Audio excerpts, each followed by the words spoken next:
لا حول ولا قوة إلا بالله العلي العظيم. أعوذ بالله من الشيطان الرجيم. بسم الله الرحمن الرحيم.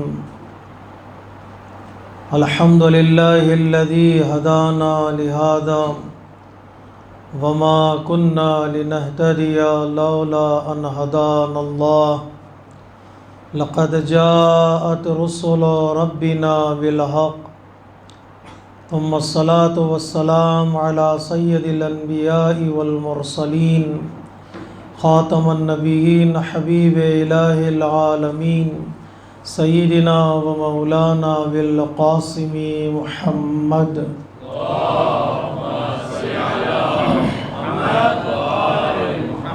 وعلى أهل بيته الطيبين الطاهرين المظلومين المعصومين الميامين ولعنة الله على أعدائهم أجمعين من يومنا هذا إلى قيام يوم الدين. أما بعد فقد قال الحكيم في كتابه الكريم وقوله الحق. بسم الله الرحمن الرحيم. إنما المؤمنون الذين إذا ذكر الله وجلت قلوبهم وإذا تليت عليهم آياته زادتهم إيمانا وعلى ربهم يتوكلون الذين يقيمون الصلاة ومما رزقناهم ينفقون. صدق الله العلي العظيم.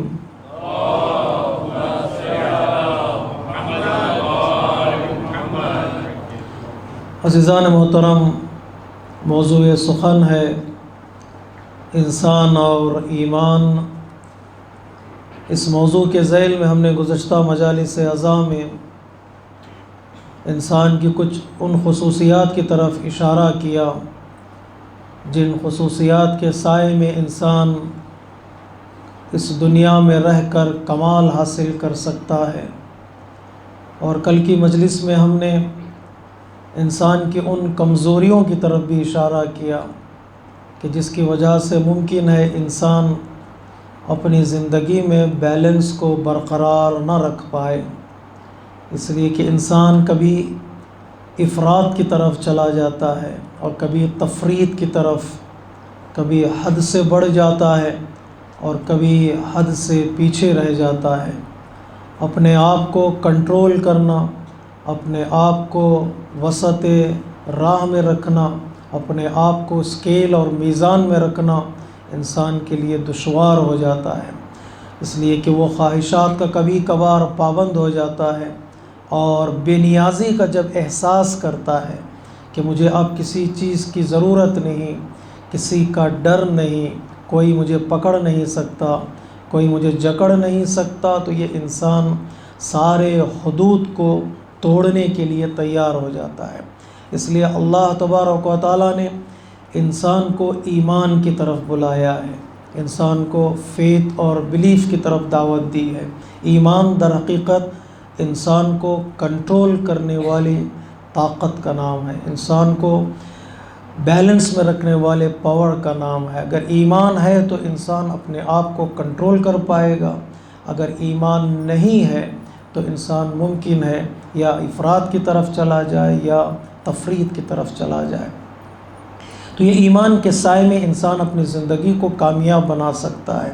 ایمان وہ جوہر ہے، ایمان وہ کیمیا ہے، ایمان وہ وسیلہ ہے جس وسیلے پر چل کر انسان دنیا میں بھی نجات حاصل کرتا ہے اور آخرت میں بھی نجات حاصل کرتا ہے. وہ کون سی کنڈیشنز ہیں جو ایمان کے سائے میں انسان کے ایمان کو وہ چیزیں طاقتور بناتی ہیں، ایمان کو بڑھاتی ہیں، ایمان کو آگے لے جاتی ہیں. اس لیے کہ انسان اپنے آپ کو ایمان کے ذریعے سے ایک عظیم طاقت کے حوالے کر دیتا ہے، ایک عظیم قوت کے حوالے کر دیتا ہے.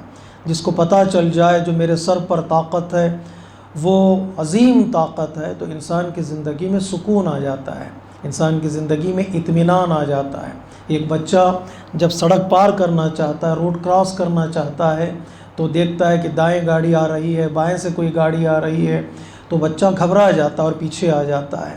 لیکن وہی بچہ اگر باپ کی انگلی تھام لے یا استاد کی انگلی تھام لے تو وہ اطمینان سے سفر طے کرے گا، روڈ کراس کر جائے گا، نہ وہ دائیں دیکھے گا اور نہ بائیں دیکھے گا، اس لیے کہ اسے پتہ ہے جس کی انگلی میں تھام چکا ہوں اس پر بھروسہ ہے، اس پر اطمینان ہے، اس پر یقین ہے کہ وہ ایکسیڈنٹ کے حوالے نہیں کرے گا اور اسے نقصان نہیں پہنچائے گا۔ وہ سوچے گا بھی نہیں گاڑی کس طرف سے آ رہی ہے اور کس طرف سے جا رہی ہے، وہ آسانی کے ساتھ روڈ کراس کر جاتا ہے۔ بندے کا ایمان بھی تقریباً ایسی ہی مثال کے ذریعے سے بیان کیا جا سکتا ہے۔ جب بندے کو پتہ چل جائے تو اس کے اوپر جو طاقت ہے وہ ہر طاقت سے بالاتر ہے، ہر طاقت سے بڑی ہے، تو انسان اطمینان کے سائے میں، سکون کے سائے میں زندگی گزار سکتا ہے کہ وہ بچا لے گا، وہ مجھے پروٹیکٹ کرے گا، وہ مجھے اطمینان اور سکون عطا کرے گا۔ انسان کی زندگی آسانی کے ساتھ گزرتی ہے۔ ایمان مشکل کا نام نہیں، ایمان آسانیوں کا نام ہے، ایمان سہولتوں کے نام ہے۔ کبھی کبھار ہم یہ تصور کرتے ہیں ایمان یعنی اب پریشانیاں کھڑی ہو جائیں گی، رکاوٹیں آ جائیں گی، پابندیاں آ جائیں گی، محدودیت جسے آج کل کی دنیا والے کہتے ہیں، لیمیٹیشنز ایمان لے کر آتا ہے۔ یہ نہ کھاؤ، وہ نہ کھاؤ، یہ نہ کرو، وہ نہ کرو، یہاں نہ جاؤ، وہاں نہ جاؤ۔ کسی بزرگ اسکالر نے کہا کہ کچھ چیزیں ڈاکٹر حرام کر دیتا ہے اور کچھ چیزیں مولوی حرام کر دیتے ہیں، تو کچھ بچتا کیا ہے؟ اگر انسان توجہ کرے تو کچھ چیزیں کہتا ہے ڈاکٹر یہ نہ کھاؤ، وہ نہ کھاؤ، کچھ چیزوں کو مولانا کہتے یہ نہ کھاؤ، وہ نہ کھاؤ، بچے گا کیا؟ تو اس نے کہا میری قسمت میں نہ میٹھا ہے نہ کڑوا پانی، میٹھا پانی پی نہیں سکتا اس لیے کہ ڈائبٹک ہوں، تو ڈاکٹر کہے گا پیو گا نہیں، کڑوا پانی حرام ہے، کڑوا پانی کا مطلب شراب، خوب کڑوا پانی اور میٹھا پانی مت پیو اس لیے کہ تمہاری بیماری بڑھ جائے گی، کڑوا پانی مت پیو اس لیے کہ ایمان چلا جائے گا، نہ میٹھا پی سکتا اور نہ کڑوا پی سکتا ہوں۔ تو یہ پابندیاں ہیں جو ہمارے اس راستے میں کھڑی ہو جاتی ہیں۔ تو آیت اللہ مطہری نے بڑا خوبصورت جواب دیا ہے، ایمان لمٹ کرنے کا نام نہیں، لیمیٹیشنز کا نام نہیں، بلکہ پروٹیکشن کا نام ہے۔ جو ڈاکٹر بھی تمہیں کہہ رہا ہے میٹھا پانی مت پیو، وہ تمہیں روک نہیں رہا ہے، تمہیں بچا رہا ہے۔ اور دین بھی جو کہہ رہا ہے کہ کوئی چیزیں استعمال نہ کرو، وہ روک نہیں رہا ہے بلکہ تمہیں بچا رہا ہے۔ اور جب انسان بچے گا تو زندگی آگے بڑھے گی، اگر بچے گا نہیں تو اس کی زندگی ختم ہو جاتی ہے۔ تو ایمان لیمیٹیشنز کا نام نہیں، ایمان محدودیت کا نام نہیں ہے، بلکہ ایمان پروٹیکشن کا نام ہے۔ وہ ایمان کی کون سی صفتیں، یہاں سے ہم آگے بڑھیں کہ وہ ایمان کی کون سی صفتیں ہیں جو انسان کی ایمان کی نشانیاں ہیں۔ عام طور پر جب ہم ایمان کی بات کرتے ہیں تو نام پوچھتے ہیں، باپ کا نام پوچھتے ہیں، قبیلے کا نام پوچھتے ہیں، کمیونٹی کا نام پوچھتے ہیں، تو کہتے ہیں ہاں یہ مومن ہے اور یہ ہمارا بندہ ہے، یعنی یہی ہمارے پاس شناخت یہی ہوتی ہے۔ نام کیا ہے؟ تو نام اگر مومنانہ ہے، نام اگر ایمان سے ملتا جلتا ہے تو کہتے ہیں یہ مومن ہے، یا مشہور کمیونٹی ہو جائے یہ کمیونٹی مومن کمیونٹی ہے، تو انسان کہے گا یہ کمیونٹی کا رہنے والا ہے تو پھر مومن ہے۔ ہم سب کو ملا کر کہتے ہیں یا ایھا الذین آمنو، سب کے سب تم جو ہے وہ مومن ہو۔ تو ہمارے یہاں جو ایمان کا ترجمہ کیا جاتا ہے، ایمان کی جو تعریف کی جاتی ہے تھوڑی بہت الگ ہے۔ جو قرآن سائنس بتاتا ہے ایمان کی، قرآن جو صفات بتاتا ہے، ان صفات کی طرف اگر یہ انسان توجہ کرے گا تو انسان کی دنیا بھی آباد ہوگی اور انسان کی آخرت بھی آباد ہوگی۔ قرآن سے سوال کریں، خطاب جو مومن کا جو ٹائٹل ہے ہمیں کسی انڈسٹری سے نہیں ملا ہے یا دنیاوی یونیورسٹی سے نہیں ملا، یہ مومن کا جو ٹائٹل ہے ہمیں اللہ نے دیا ہے۔ یہ خطاب جو ہے اللہ نے دیا، ایھا الذین آمنو۔ آیت اللہ جواد امولی مفسر قرآن وہ کہتے ہیں یا ایھا الذین آمنو میں ٹیسٹ ہے، لذت ہے، اٹریکشن ہے۔ یا ایھا الذین، خادر مطلق کہہ رہا ہے اے ایمان والو۔ وہ یوں بھی کہہ سکتا تھا اے ہٹ دھرمو، جی وہ کہہ سکتا تھا نا اے بے وقوفو، اے احمقو، یہی بھی کہہ سکتا تھا۔ وہ قادر مطلق ہے، لیکن لینگویج دیکھیے گا، ریسپیکٹ دیکھیے گا، وہ قادر مطلق ہونے کے بعد ہم سے یہ امید رکھتا ہے کہ ہم صحیح راستے پر رہیں گے۔ خطاب کر رہا ہے یا ایھا الذین آمنو۔ اس خطاب میں خود لذت ہے، ٹیسٹ ہے، کوئی ریسپیکٹ دیتا ہے کہ یہ نام لے کر، خطاب دے کر تو انسان کے اندر خوشی کا احساس ہوتا ہے، وہ عزت دے رہا ہے، وہ ریسپیکٹ دے رہا ہے۔ اللہ نے عزت دے کر ہمیں کہا ہے نماز پڑھو، یا ایھا الذین آمنو اقیموا الصلاۃ، ریسپیکٹ دے کر کہہ رہا ہے کہ نماز پڑھو۔ اس آمنو کی جگہ پر ہم اپنا نام رکھتے ہیں، قرآن میں مت لکھیے گا، ذہن میں اپنے آمنو کی جگہ پر اپنا نام رکھیے گا۔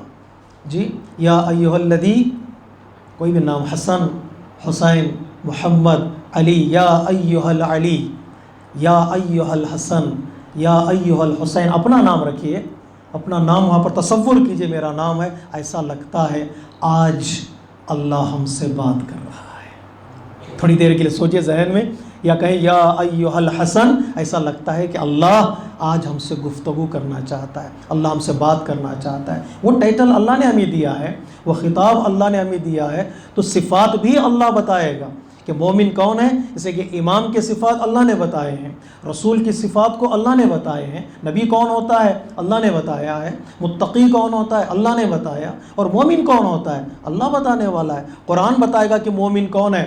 ہم اپنی طرف سے حسن ظن رکھتے ہیں، اچھا گمان رکھتے ہیں، ہم سب کو مومن سمجھتے ہیں اور سمجھنا بھی چاہیے، لیکن اللہ کیا کہتا ہے؟ چلیے کچھ قرآن کی صفات کے سائے میں ہم آج کی شب اپنا ایک ٹیسٹ لیتے ہیں، مختصر ٹیسٹ، تو دیکھتے ہیں ہم کہاں اور کتنے نمبر اس ٹیسٹ میں لیں گے۔ سورہ انفال کی آیت میں اللہ تبارک و تعالیٰ نے 5 صفتیں مومن کی بتائی ہیں، اور اس میں بیلنس کا بھی اشارہ کروں گا میں، تاکہ دیکھیں بات کہاں تک پہنچتی ہے، کون سی صفات ہیں مومن کے جو اللہ بیان کر رہا ہے، ہماری زندگی میں دیکھنا چاہتا ہے اللہ، اس کو آبزرو کرنا چاہتا ہے، تاکہ ہم ایمان کے مراتب کو طے کر سکیں۔ انسان، بہترین انسان کون؟ جس کے پاس ایمان ہو۔ کامیاب انسان کون؟ جس کے پاس ایمان ہو۔ سکسسفل انسان کون؟ جس کے پاس ایمان ہو۔ وہ ایمان کیا ہے؟ وہ مومن کون ہے؟ اللہ تبارک و تعالیٰ ارشاد فرماتا ہے انما المؤمنون الذین اذا ذکر اللہ وجلت قلوبہم، پہلی صفت ان صاحبان ایمان کی یہ ہے کہ وہ حساس ہوتے ہیں، وہ رسپانسیبل ہوتے ہیں۔ یہ دین اسلام کی خصوصیت ہے، کسی اور دین کی خصوصیت نہیں ہے۔ کسی اور دین میں انسان رسپانسیبل، اکاؤنٹیبل نہیں ہے سوائے دین مبین اسلام کے۔ اسلام کہتا ہے مومن ہو گئے، رسپانسبلٹی کا احساس تمہارے اندر ہونا چاہیے، جسے آج کے علماء کہتے ہیں سینس آف رسپانسبلٹی اس کے اندر پائی جاتی ہے۔ وہ ذمہ داریوں سے بھاگتا نہیں ہے، ذمہ داریوں کو گلے لگاتا ہے۔ سینس آف رسپانسبلٹی، احساس مسئولیت، ذمہ داری کا احساس اس کے اندر پایا جاتا ہے۔ کون سی میری ذمہ داریاں ہیں، کون سی میری رسپانسبلٹیز ہیں؟ کسی نے چوتھے امام سجاد علیہ السلام سے سوال کیا۔ بات آپ تک پہنچا پا رہا ہوں کہ نہیں پہنچا پا رہا ہوں؟ تو سب مل کے صلوات پڑھی محمد و آل محمد۔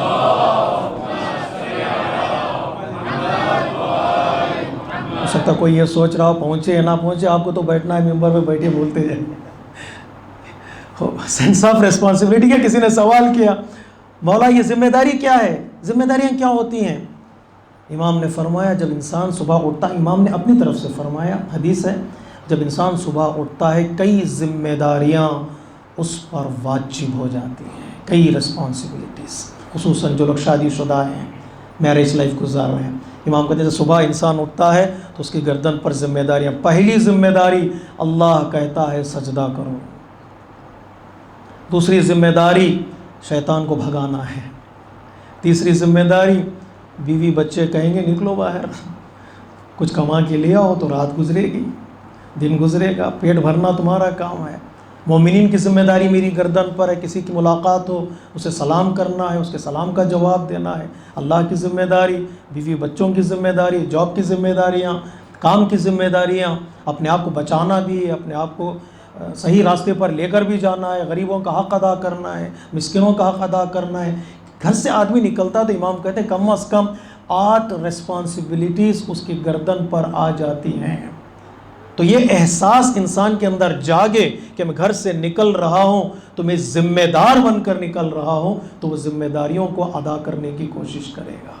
بہترین مومن وہ ہے جو ساری ذمہ داریوں کو ادا کر دے، سجدہ بھی کر لے، شیطان کو بھگا بھی دے، رزق بھی کما لے، اللہ بھی خوش، بیوی بچے بھی خوش، کسی کی مدد کر دے، کمیونٹی بھی خوش ہو جائے گی۔ صلوات پڑھیں محمد و آل محمد۔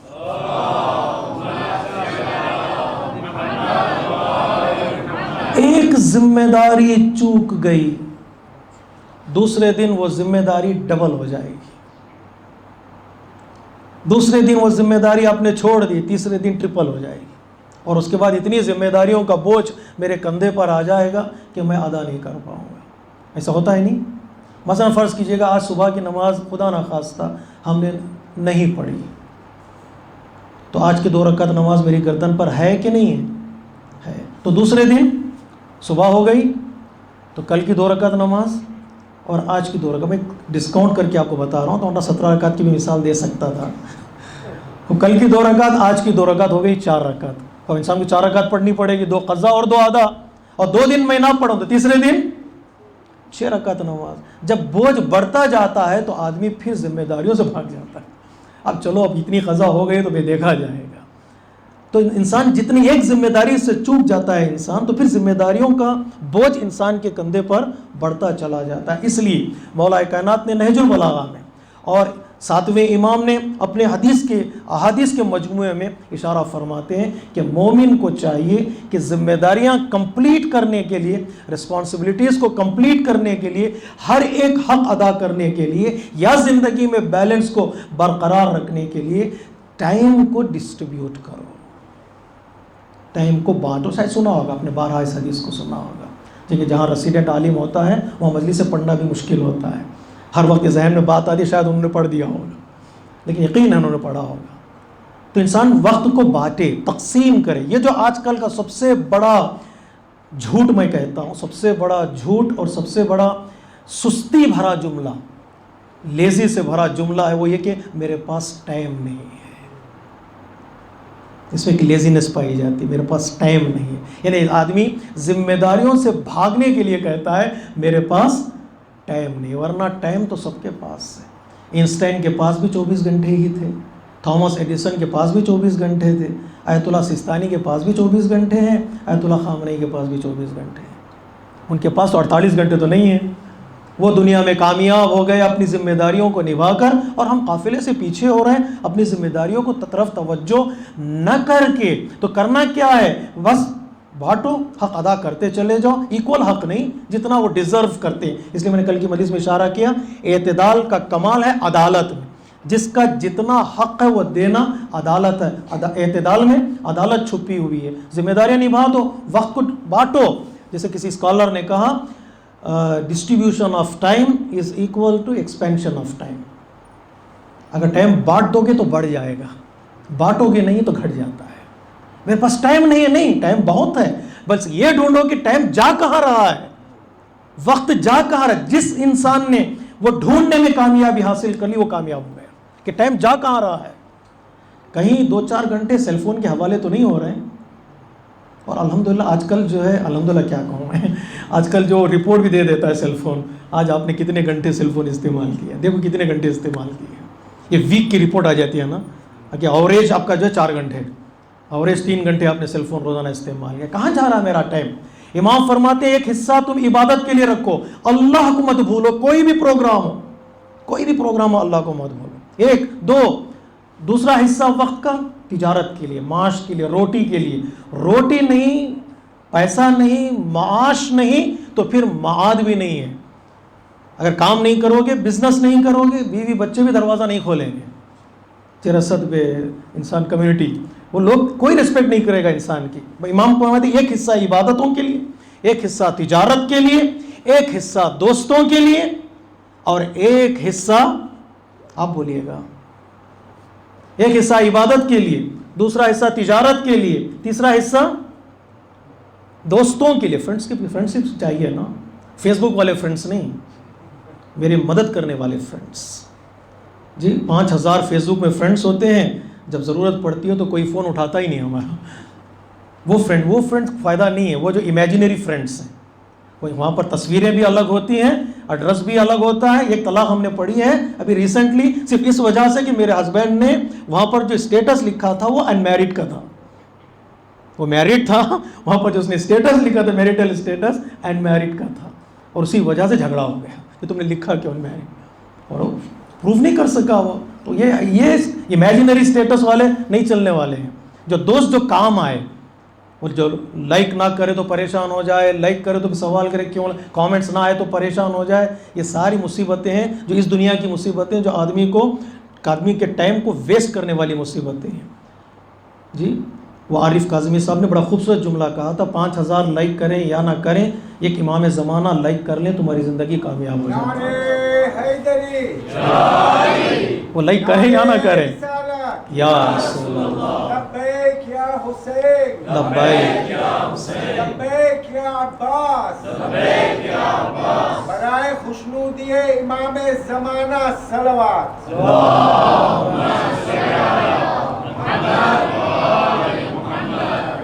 کتنے ہیں وہ نہیں ہے مصیبت۔ ایک حصہ دوستوں کے لیے دے، ایک حصہ ٹائم کا دوستوں کے لیے، پھر دوبارہ دہرا دوں، ایک حصہ عبادت کے لیے، دوسرا حصہ تجارت کے لیے، تیسرا حصہ دوستوں کے لیے، اور چوتھا حصہ بیوی بچوں کے لیے۔ بیوی بچوں کے لیے چوتھا حصہ ہونا چاہیے۔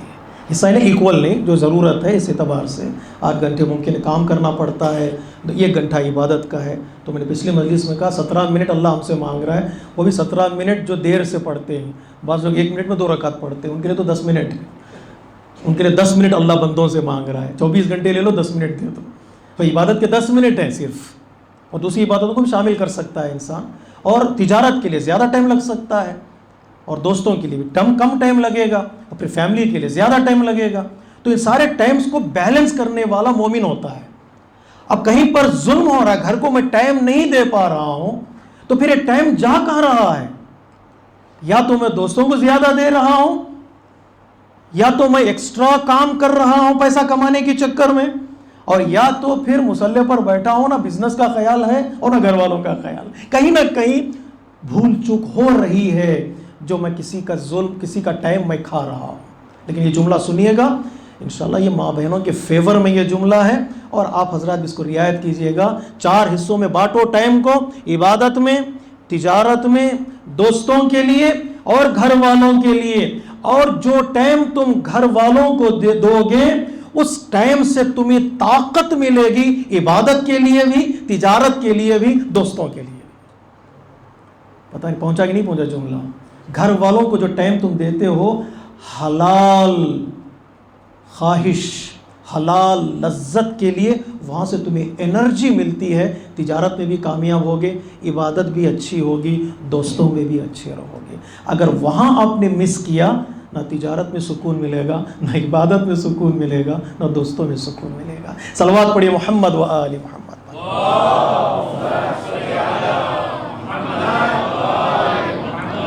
ذہن میں پلان بنا لیجئے گا، زندگی کتنی خوبصورت ہوتی ہے دیکھیے گا انشاءاللہ۔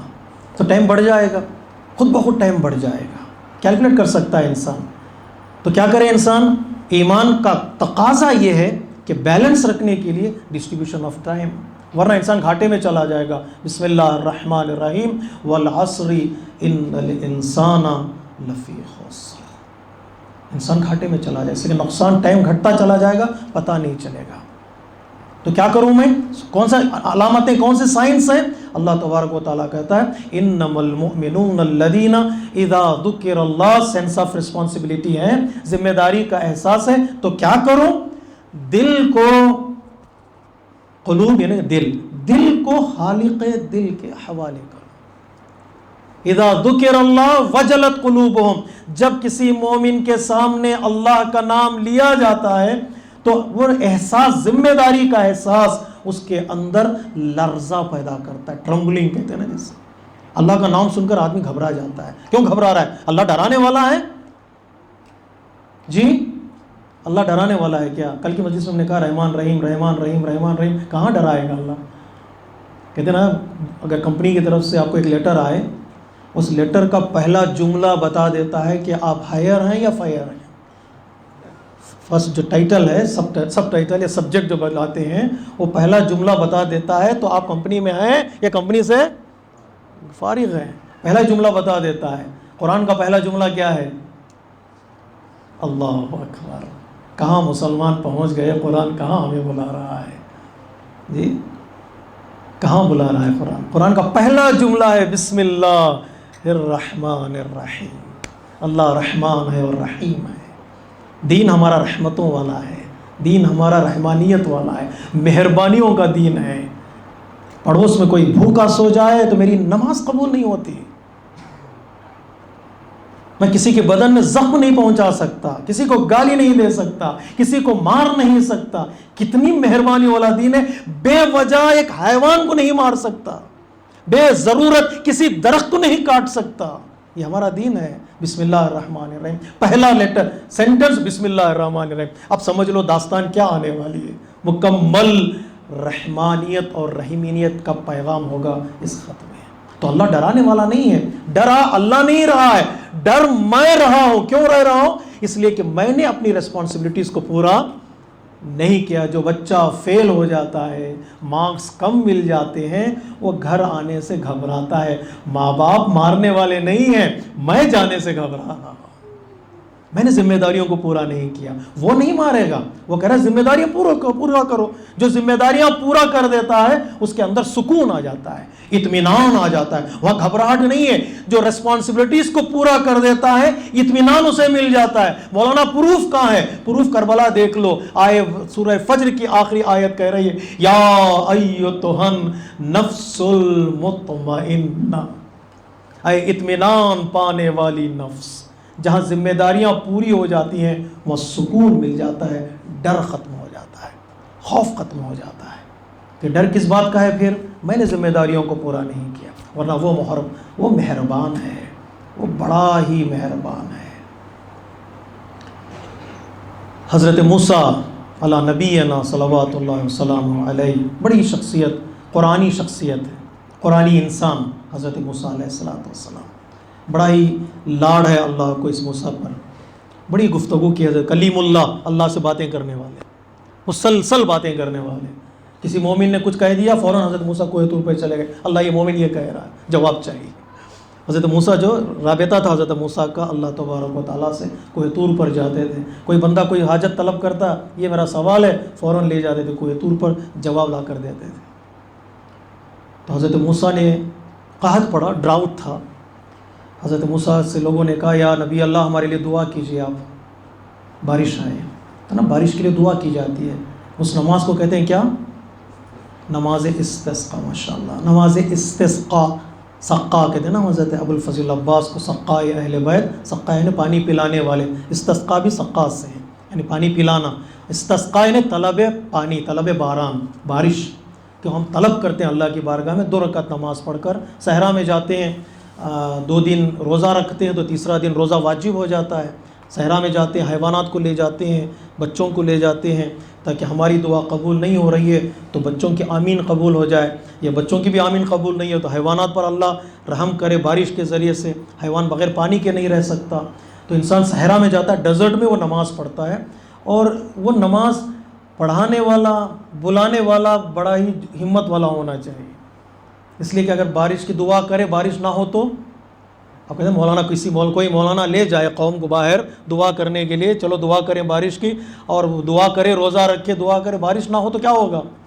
او مولانا بھی گئے. یہی ہوتا نا، مولانا بھی گئے. آغا حجت تھے قم میں، مدرسے کے پرنسپل تھے. ان سے قم والوں نے کہا چلیے دعا کیجیے گا، ہمارے بارش کے لیے دعا کیجیے. آیت اللہ تھے، مجتہد تھے، ہمارے لیے بارش کے لیے دعا کیجیے. تو آیت اللہ نے کہا ٹھیک ہے، جمعرات کے دن آ جائیے، چلیں گے، روزہ رکھ کے آئیے، چلیں گے، صحرا میں چلیں گے. تو آپ کے شاگردوں نے کہا آقا یہ آپ کیا کر رہے ہیں؟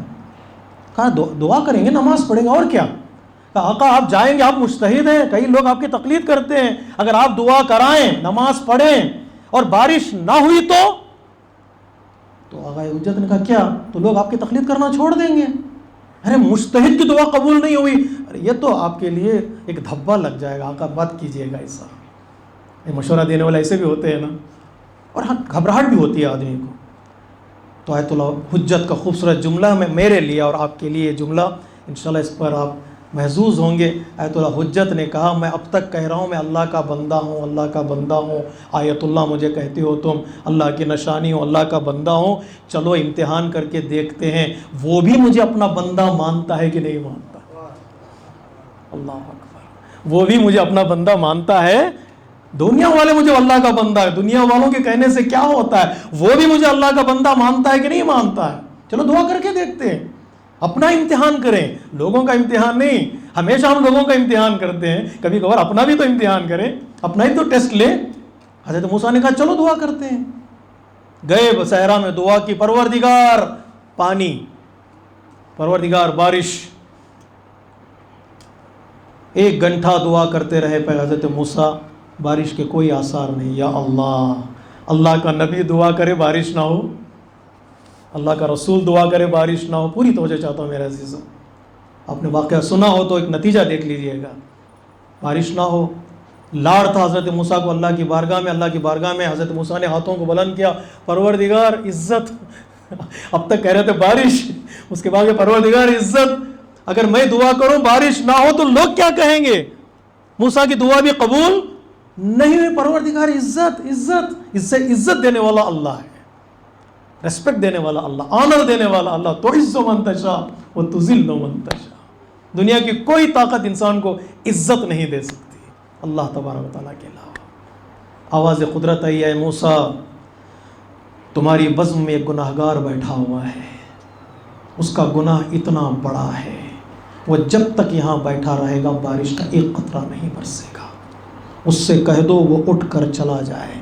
کچھ گناہ ایسے ہوتے ہیں جو دعا کو قبول ہونے نہیں دیتے، اس سے کہہ دو یہاں سے اٹھ کر چلا جائے. حضرت موسیٰ خوش ہوئے، چلو ایک ذریعہ مل گیا. کھڑے ہوئے آپ نے خطبہ دیا، میں اس گناہ گار سے خواہش کرتا ہوں کہ وہ دوسروں پر رحم کرے، بزم کو چھوڑ دے. وہ گناہ گار جو گناہ گار تھا، اسی وقت اس کا دل ٹوٹا، آنکھوں سے آنسو آئے. کہا پروردگار گناہ تو میرے اور تیرے درمیان میں ہے، یہ بندے کیا کر رہے ہیں؟ گناہ تو میرے اور تیرے درمیان میں، یہ بندے کیا کر رہے ہیں؟ اگر میں یہاں سے، پوری توجہ چاہتا ہوں، اگر میں یہاں سے اٹھوں گا تو قوم میں بدنام ہو جاؤں گا. ہر ایک کہے گا یہ گناہ گار ہے، یہ گناہ گار ہے، یہ گناہ گار ہے. اے عزتوں کو بچانے والے، آج میری عزت بچا لے. یہاں دل ٹوٹا، وہاں بادل پھٹا، آسمان سے بارش ہونی شروع ہوئی. حضرت موسیٰ نے کہا پروردگار یہ کیا ہوا؟ وہ بندہ گیا نہیں اور بارش ہو گئی. آواز قدرت آئی، اے موسیٰ ہم نے اس کو معاف کر دیا. اس کا دل ٹوٹا نا. کہتے ہیں نا ہر چیز جب ٹوٹ جاتی ہے تو اس کی قیمت گر جاتی ہے. اللہ کی بارگاہ میں جب دل ٹوٹتا ہے تو قیمت بڑھ جاتی ہے. صلوات پڑھیے محمد و آل محمد پر.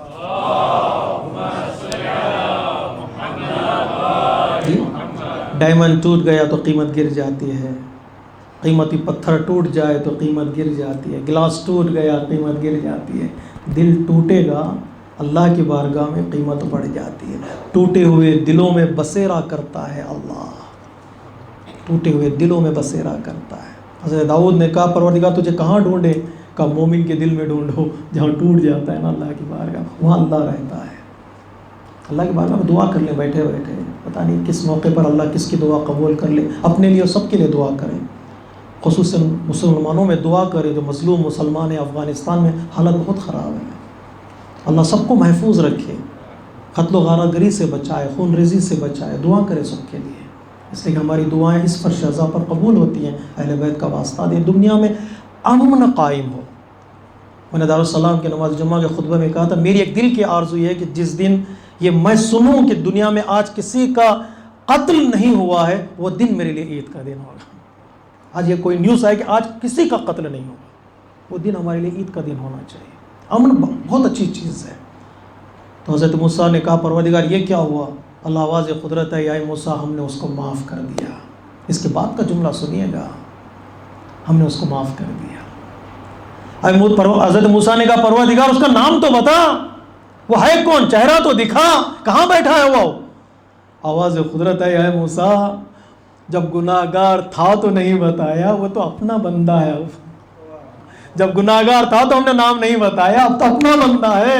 اس کی عزت بچانا میرا کام ہے، اس کی ریسپیکٹ کا خیال کرنا میرا کام ہے. جس کو اللہ بچانا چاہے اسے دنیا کبھی ذلیل نہیں کر سکتی. صلوات پڑھیے محمد و آل محمد پر.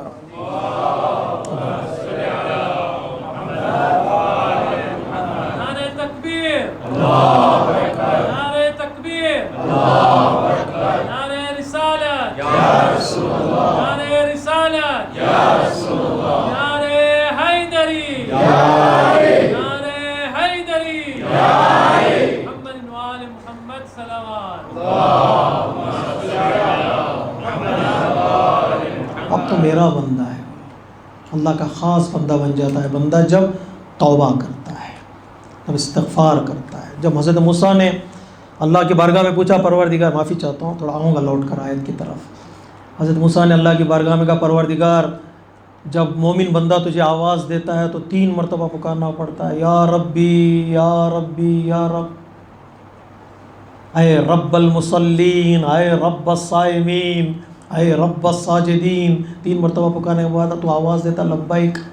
لیکن جب گناہگار پکارتا ہے یا رب العاصین تو فوراً آواز آتی ہے لبیک. جب مومن بندہ پکارتا ہے 3 مرتبہ تو تیری آواز آتی ہے لبیک، اور جب گناہگار پکارتا ہے تو کہتا ہے ایک ہی مرتبہ لبیک. یہ کیا بات ہوئی؟ تو آواز قدرت آئی، مومن کے پاس عبادت تو ہے، مومن کے پاس سجدے تو ہیں، مومن کے پاس روزہ تو ہے، گناہگار کے پاس سوائے میرے کون ہے؟ سوائے میرے کون ہے؟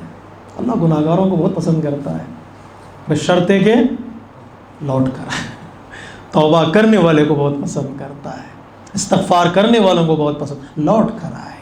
یہ دل اللہ کے حوالے کرے. لرزتا ہے اس کی طرف سے نہیں، لرزنا میری طرف سے. میں ڈر رہا ہوں ذمہ داریوں کو پورا نہیں کیا.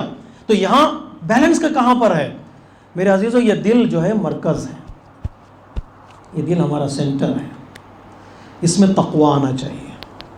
یہ دل کی غذا، دل کی طاقت تقوی ہے.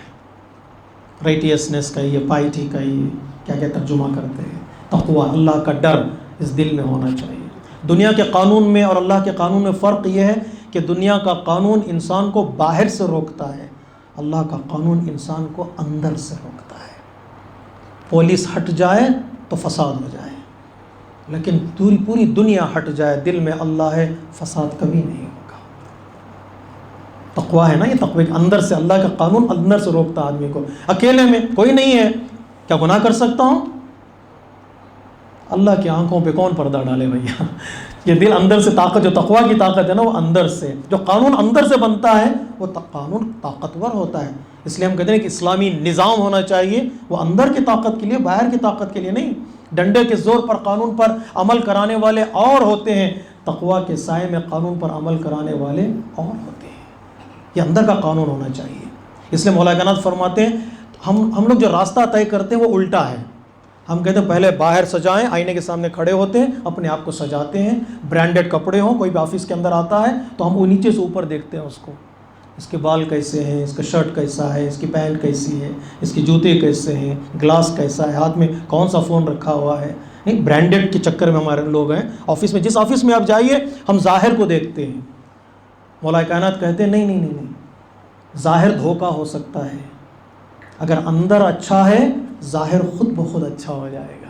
اگر اندر اچھا نہیں ہے جتنا بھی سجا لو وہ کام آنے والی چیز نہیں ہے. شیخ سعدی پرشین پوئٹ، انہوں نے ایک خوبصورت جملہ کہا. وہ بیٹھے تھے، شعر لکھ رہے تھے، ایک نوجوان آیا ایسے ہی برانڈڈ کپڑے پہن کر، خوبصورت سج دھج کر آیا، اور شیخ سعدی نے اس کے چہرے کو دیکھا اور پھر لکھنے بیٹھ گئے. وہ اس طرف سے آ کے کھڑا ہو گیا، پھر اسے دیکھا، پھر لکھتے بیٹھ گئے، اور اس کے بعد کہا ویسے ہی ہو جیسے دکھتے ہو.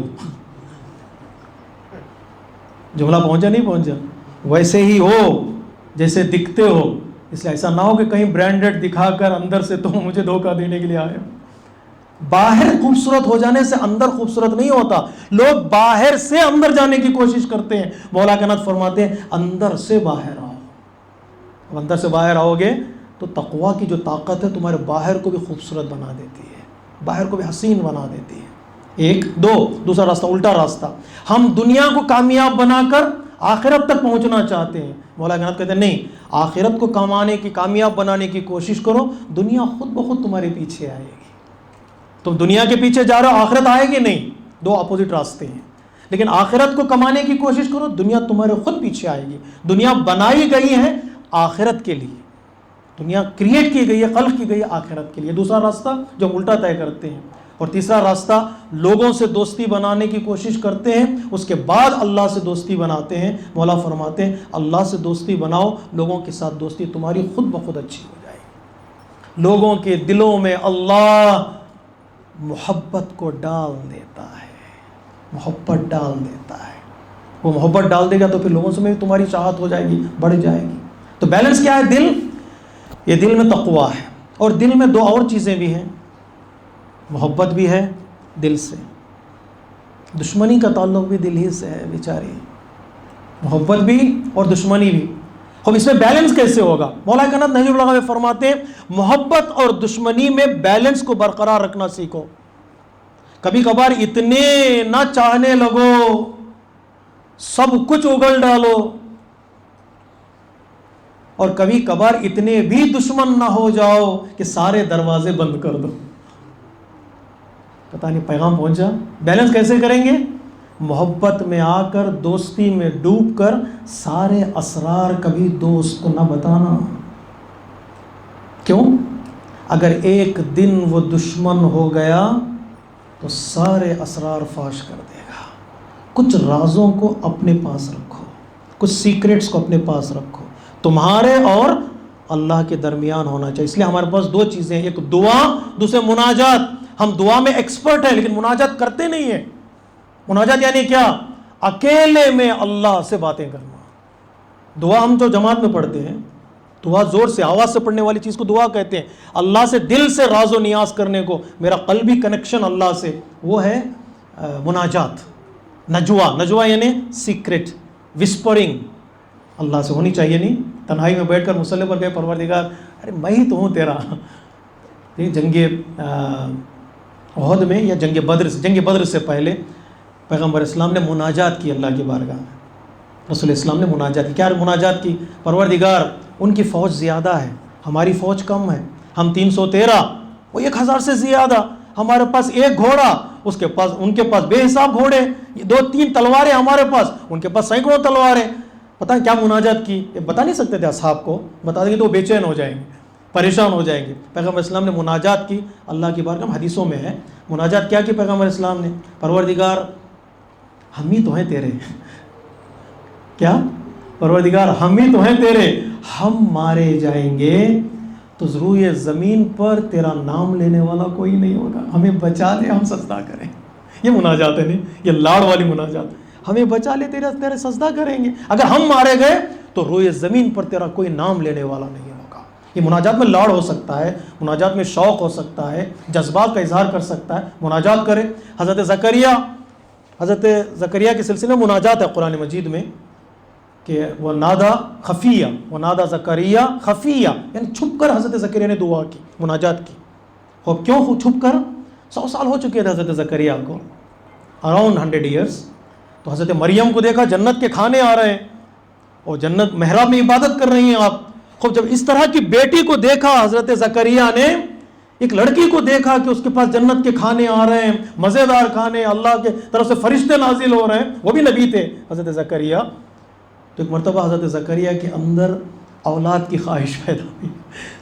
خوب اگر 100 سال کا بوڑھا اللہ کی بارگاہ میں دعا کرے زور زور سے, پروردگار مجھے بچہ عطا کر, مجھے بچہ عطا کر, تو ساری قوم ہنسے گی, یہ کیا ہو رہا ہے.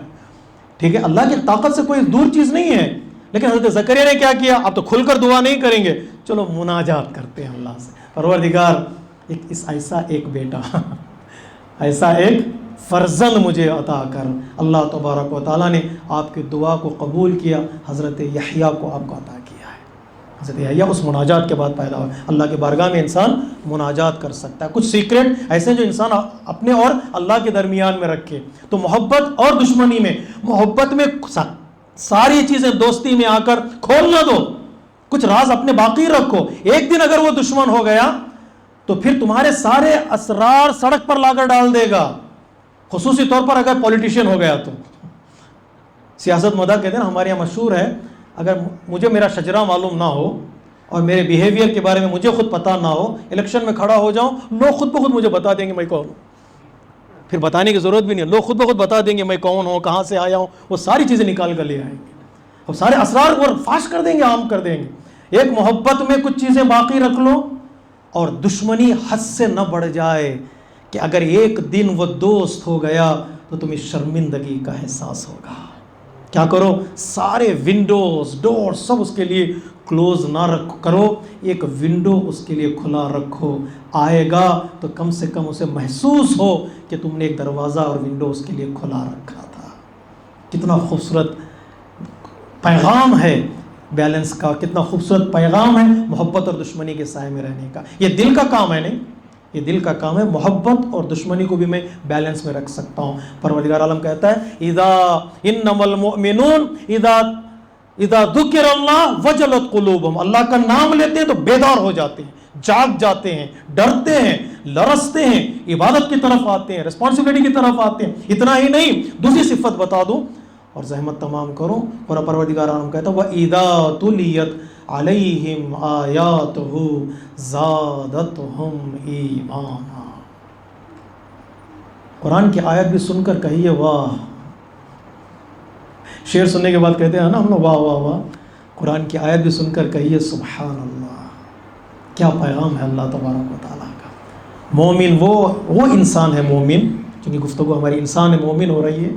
وہ مومن انسان ہے یا وہ انسان مومن ہے جب اس کا ایمان رکتا نہیں ہے, بڑھتا چلا جاتا ہے, بڑھتا چلا جاتا ہے, بڑھتا چلا جاتا ہے. کتنا بڑھے گا میں نے بتایا تھا شاید دوسری مجلس میں. ترقی کے لیے کوئی چھت نہیں ہے, کوئی روف نہیں ہے, اور آسمان جو دنیا والے کہتے ہیں وہ آسمان بھی نہیں ہے. کہاں تک جانا چاہ سکتا ہوں, جا سکتا. حضرت سلمان کے لیے رسول اسلام نے کہا السلمان منا اہل البیت. سلمان ہم اہل بیت میں سے ہیں. انسان کا ایمان اتنا بلند ہو سکتا ہے, بلند ہو سکتا ہے کہ وہ اہل بیت کے گھر والوں میں شامل ہو سکتا ہے. منا اہل البیت کس مقام تک پہنچ سکتا ہے. ہاں وَإِذَا تُلِيَتْ عَلَيْهِمْ, جب آیتوں کی تلاوت کی جاتی ہے, پڑھا جاتا ہے اللہ کی آیتوں کو, تو ان کا ایمان بڑھتا چلا جاتا ہے, بڑھتا چلا جاتا ہے. جسے کہتے ہیں تکامل ایمان, ایمان کا کامل ہونا, ایمان کا کمپلیٹ ہونا, ایمان کا پرفیکٹ ہونا. کون سی آیتیں, کون سی نشانیاں؟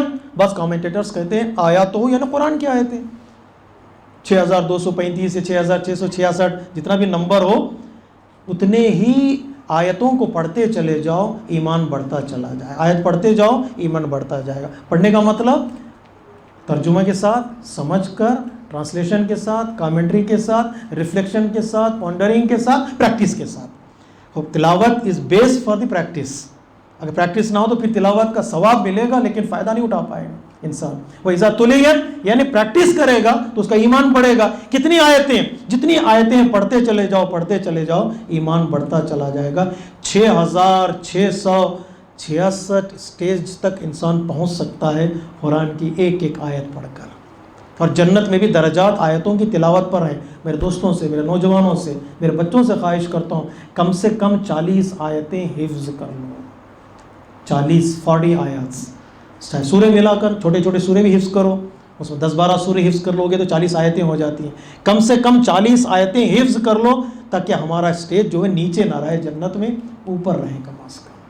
اور جو 40 آیتیں 40 حدیثیں حفظ کر کے اس دنیا سے چلا جاتا ہے, پروردگار عالم اسے فقیہ بنا کر آخرت میں اٹھاتا ہے. چھوٹے چھوٹے سورے یاد کر لیں, نمازوں میں بھی کام آئیں گے اور درجات میں بھی بلندی. پیغمبر اسلام فرماتے ہیں حدیث میں اقرا و ارقا, جنت میں کہا جائے گا پڑھو بڑھو, پڑھو بڑھو, پڑھو دنیا میں پڑھو کماؤ, پڑھو کماؤ, آخرت میں پڑھو بڑھو, پڑھو بڑھو, ترقی ملتی جائے گی, آخری اسٹیج تک پہنچ جاؤ گے. اور وہاں سے آگے لے جانے والے ہمارے رسول اسلام تو ہے ہی ہیں. 2 قدم چل کر دیکھو وہ کتنی دور تک ہمیں لے جاتے ہیں, ہمیں پتہ نہیں ہے. ٹھیک ہے. وَإِذَا تُلِيَتْ عَلَيْهِمْ آیَاتُ, قرآن کی آیتیں. بعض کامنٹیٹرز کہتے ہیں نہیں, آیتیں یعنی نکلو گھر سے باہر. کہاں جاؤ؟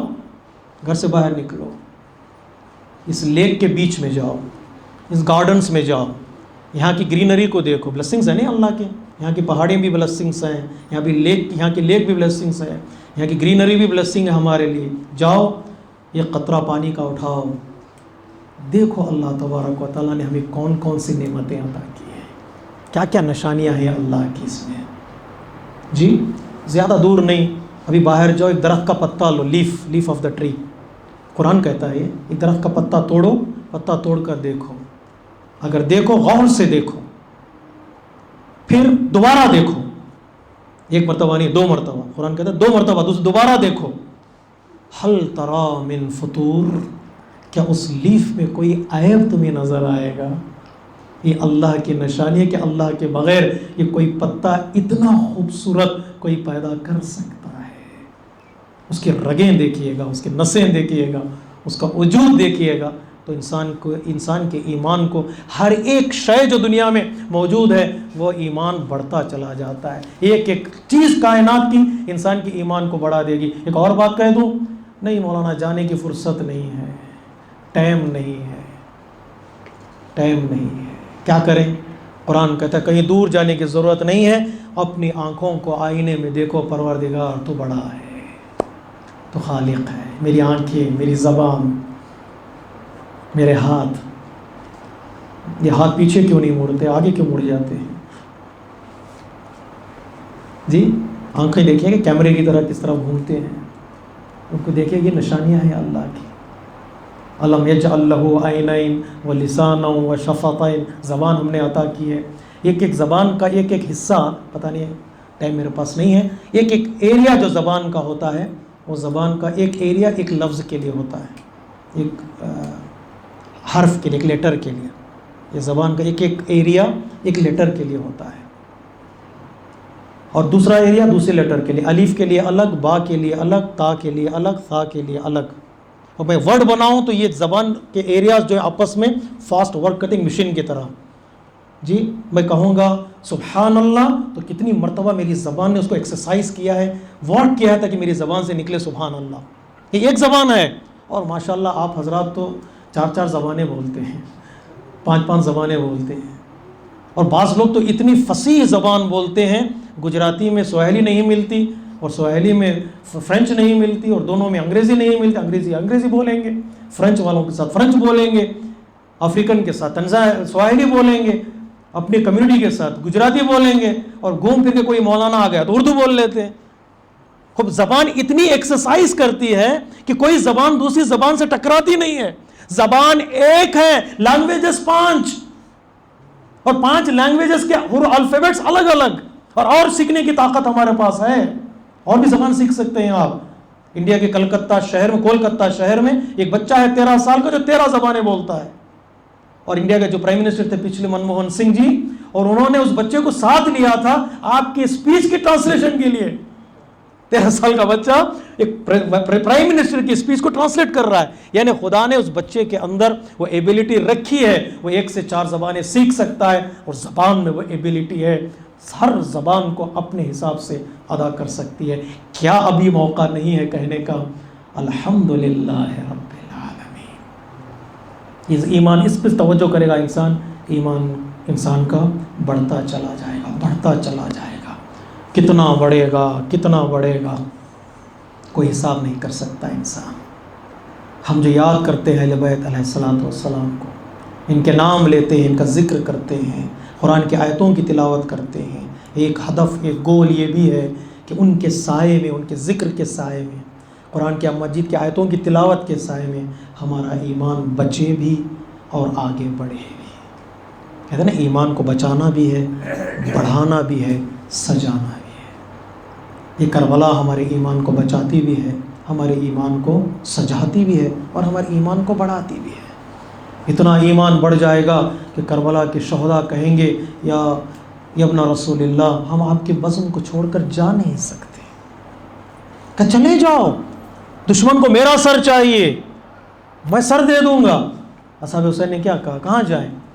فرزندان حضرت مسلم نے کہا، پہلا جملہ فرزندان حضرت مسلم کا ہے، مولا جائیں تو کہاں جائیں؟ آپ کہہ رہے ہیں آپ کے بزم سے چلے جائیں گے تو زندہ رہیں گے.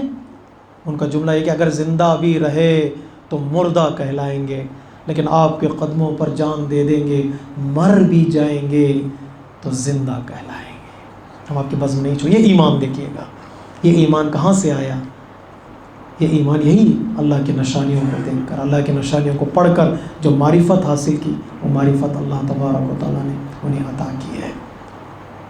امام حسین نے کہا حضرت قاسم سے، قاسم ابن الحسن سے، کہ جاؤ، تمہارے باپ نے قربانیاں دی ہیں، تمہارے باپ راہ خدا میں شہید ہو گئے، وہی شہادت تمہارے ماں کے لیے کافی ہے، پھر اور شہادتیں نہیں چاہیے، جاؤ اپنی ماں کے پاس. حضرت قاسم گئے اور واپس آئے، کہا آقا میری ماں نے مجھے سجا کے بھیجا ہے، میری ماں نے مجھے تیار کر کے بھیجا ہے، اور یہ کہا ہے بیٹا قاسم کہیں ایسا نہ ہو جائے کہ تجھ سے پہلے حسین کا کوئی بچہ شہید ہو جائے، تجھ سے پہلے کہیں حسین کے بدن پر تیر نہ لگ جائے۔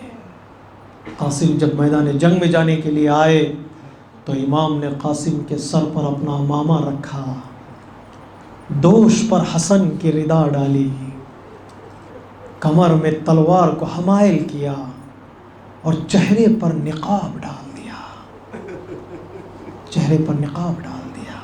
کہا بیٹا قاسم جاؤ، جاؤ مقتل کی طرف، جاؤ دین کی حفاظت میں، امام وقت کی حفاظت میں اپنی جان کو قربان کر دو۔ قاسم گئے، جب قاسم کے چہرے کو دیکھا تو ظالموں نے کہا یہ تو چاند کی طرح چمک رہا ہے، خرج من القیام کالبدر المنیر، خیموں سے وہ بچہ نکلا جس بچے کا چہرہ چاند کی طرح چمک رہا تھا۔ علامہ ذیشان حیدر جوادی یہاں مصائب پڑھتے ہوئے رک کر کہتے ہیں جس کا چہرہ، معافی چاہتا ہوں میرے ماں بہنوں سے، یہ جملہ سن لیجئے گا، وہ کہتے ہیں جس کا چہرہ دشمنوں کے لیے چاند کے جیسا ہو، اس کی ماں کے لیے کیسا رہا، اس کی ماں کے لیے کیسا رہا ہوگا۔ گئے قاسم، جنگ لڑی حضرت قاسم نے، امام نے دعائیں کی قاسم کے لیے، کئی ظالموں کو فنار کیا۔ اس 13 سالہ قاسم نے، دشمنوں نے حملہ کیا، قاسم کے بدن پر تیر چلائے گئے، تلواروں کا نیزے، تلواروں سے حملہ کیا گیا، پتھروں سے حملہ کیا گیا۔ یہ 13 سال کا نوجوان کتنا لڑتا، ایک طرف بھوک اور دوسری طرف پیاس، تیسری طرف گرمی اور جنگ کا ماحول، یہ بچہ لڑتا لڑتا جب گھوڑے پر ڈگمگا کر زمین پر آنے لگا تو خیمے کا رخ کیا، کہا یا اماں ادرکنی یا اماں۔ حسین کے لیے سب سے غم دینے والا جملہ کہ وہ ہر شہید کا جملہ تھا جو گھوڑے سے گرتا ہوا حسین کو آواز دیتا تھا۔ تو ایک مرتبہ اس بچے نے آواز دی، یا اماں ادرکنی، اے چچا مجھے بچا لو۔ حسین تیزی کے ساتھ مقتل کی طرف جانے لگے، قاسم زمین پر آ چکے تھے۔ جب حسین کو آتے ہوئے ظالموں نے دیکھا، ظالموں میں بھگدڑ مچ گئی، ارے گھوڑوں کی ٹاپوں تلے ارے قاسم کا بدن روندا گیا، ارے بدن قاسم کا ٹکڑے ٹکڑے ہونے لگا۔ امام جب مقتل پہنچے، قاسم کے بدن کو دیکھا، روح پرواز ہو چکی تھی۔ امام کے آنکھوں میں آنسو آئے، کہا بیٹا قاسم مجھے معاف کرنا، ارے تو بلاتا رہ، تو بلاتا رہ گیا، لیکن حسین تیرے بدن کو بچا نہ سکا۔ عزادارو، جب کوئی باغبان یا مالی کسی باغ میں صبح سویرے پہنچتا ہے تو نسیم صبح کی وجہ سے اگر کوئی پھول زمین پر گر جاتے ہیں، اگر پھول ایک یا دو ہو تو باغبان اپنے ہاتھوں میں اٹھا کر لے آتا ہے، لیکن اگر کوئی باغبان یا مالی دیکھتا ہے پھول کئی سیاہ رقم کے زمین پر گرے ہیں، پھولوں کی کثرت ہے، تو وہ ہاتھوں سے نہیں اٹھاتا، وہ اپنا کپڑا زمین پر بچھا دیتا ہے، ارے پھولوں کو چن کر اس کپڑے میں جمع کر لیتا ہے۔ ارے باغ امام حسن کربلا کی دشت میں ٹکڑے ٹکڑے ہو گیا۔ ارے کربلا کے باغبان نے ارے ٹکڑے ہاتھ سے نہیں اٹھائے، امام نے اپنے ابا کے دامن کو بچھایا، ارے قاسم کے ٹکڑے جمع، قاسم کے ٹکڑے جمع کیے، اپنے کندھے پر ابا کے دامن کو رکھا، ارے خیموں کی طرف آنے لگے. ارے جس شہید کو آپ خیموں کی طرف لے آتے بیویاں دوڑ کر آتی, آپ کا استقبال کرتی, نوحہ کرتی, آپ کے ارد گرد بیٹھ جاتی.